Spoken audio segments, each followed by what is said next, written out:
Alors dans cette partie, on va voir le fonctionnement du réglage noir et blanc. Donc je vais aller dans le dossier Photoshop, chapitre, et on va aller dans Réglages, et on a le fichier noir et blanc.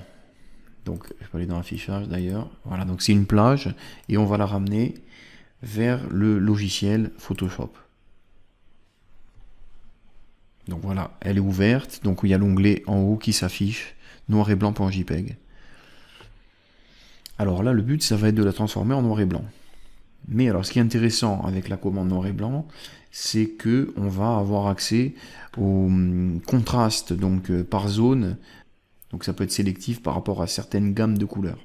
Alors là, comme on va s'attaquer directement à l'image, ça peut être pas mal de dupliquer le calque, hein, d'avoir ce réflexe, clic droit au niveau du calque, et de demander dupliquer le calque, arrière-plan copie, et on va travailler sur le calque qui est au-dessus. Donc je vérifie qu'il soit bien sélectionné.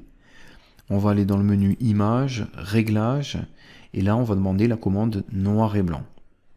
Alors évidemment il y a une commande qui est plus simple, c'est désaturation. Si vous cliquez, il transforme tout en niveau de gris, mais il fait tout par défaut.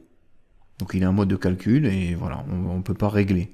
Donc ça marche si vous voulez transformer l'image rapidement en niveau de gris avec désaturation. Je reviens en arrière. Donc nous on va aller un peu plus loin, on va vouloir quand même contrôler les différentes zones et les différents niveaux de noir et de gris via les couleurs. Donc on va aller dans Images, Réglages et Noir et Blanc. Donc là, on voit automatiquement qu'on a différentes gammes de couleurs. Et ça va être le critère pour changer les niveaux de gris. Alors par exemple, le ciel normalement est bleu, hein, il était bleu. Donc si on bouge les cyan, vous voyez que ça agit directement sur le ciel et la mer. Hein, puisque la mer reflète le ciel, et ses couleurs en tout cas. Donc on assombrit le ciel et la mer. Le bleu, pareil, là il y a un bleu, c'est une autre gamme de bleu.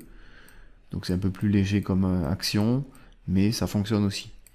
Donc vous voyez, avant, après, si on coche ou on décoche aperçu, bon là évidemment, on voit quand même la différence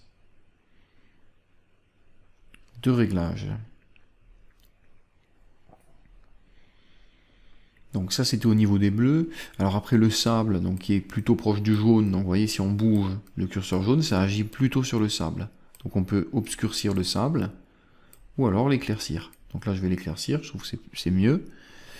Donc là pareil au niveau du rouge, il y a aussi du rouge, là le bois est un peu rouge. Donc là pareil on va pouvoir doser les quantités de couleurs. Alors évidemment le magenta il n'y en a pas donc ça fait rien. Vous avez l'option coloris où là vous pouvez donner une teinte exactement comme avec teinte saturation.